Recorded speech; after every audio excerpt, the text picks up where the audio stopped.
Big boss season 8 లో nominations ప్రారంభమయ్యాయి. ఇక నామినేషన్స్ లో భాగంగా హౌస్ మేట్స్ వాళ్ళకు నచ్చని మరొక ఇద్దరు హౌస్ మేట్స్ ను నామినేట్ చేస్తూ వారిపై రంగునీళ్లు పోస్తూ వాళ్ళ నామినేషన్స్ ని పూర్తి చేయాల్సి ఉంటుంది. ఇందులో భాగంగానే మిగిలిన హౌస్ మేట్స్ అందరూ కూడా వారికి నచ్చని కారణాలు చెప్తూ హౌస్ లో ఉన్న మిగిలిన కంటెస్టెంట్స్ లో ఇద్దరిని నామినేట్ చేస్తూ వాళ్ళపై రంగునీళ్లు పోస్తూ ఉన్నారు. ఇక మొత్తానికి మణికంఠ టైం వచ్చేసింది. మణికంఠ నామినేషన్స్ లో భాగంగా శేఖర్ భాషను నామినేట్ చేస్తూ చెప్పిన కారణాలు హౌస్ మొత్తానికి నవ్వు తెప్పించేశాయి. గత వారంలో ఇలాంటి సిల్లీ రీజన్స్ చెప్పి నామినేట్ చేయడం వల్ల బేబక్ ఎలిమినేట్ అయి హౌస్ నుంచి బయటకు వచ్చేసింది.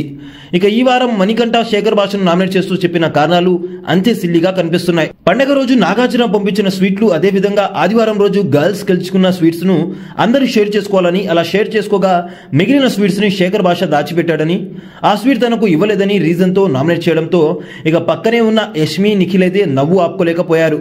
యష్మి నిఖిల్ తో మాట్లాడుతూ, వీడేంటి నిఖిల్ మరీ కామెడీగా లడ్డు కోసం నామినేట్ చేశాడు, చాలా సిల్లీగా అనిపిస్తుంది అంటూ నిఖిల్ తో చెప్తూ ఇద్దరు నవ్వుకుంటూ ఉంటారు. ఇక నిఖిల్ అయితే, నువ్వు సైలెంట్ గా ఉండు, ఈ రోజు నువ్వు ఏమైనా చెప్తే వచ్చే వారం నిన్ను కూడా నామినేట్ చేస్తాడేమో అంటూ మణికంఠ నామినేషన్ చాలా కామెడీగా తీసుకున్నారు. అంటే వాళ్ళకే కాదు మిగిలిన హౌస్ మేట్స్ కి కూడా మణికంఠ చేసిన నామినేషన్ అంతే కామెడీగా అనిపిస్తుంది. అసలు మణికంఠ శేఖర్ భాషను నామినేట్ చేస్తూ చెప్పిన ఈ కారణం సరైందని మీరు అనుకుంటున్నారా? దీనిపై మీ అభిప్రాయం ఏంటో కామెంట్ రూపంలో తెలియజేయండి.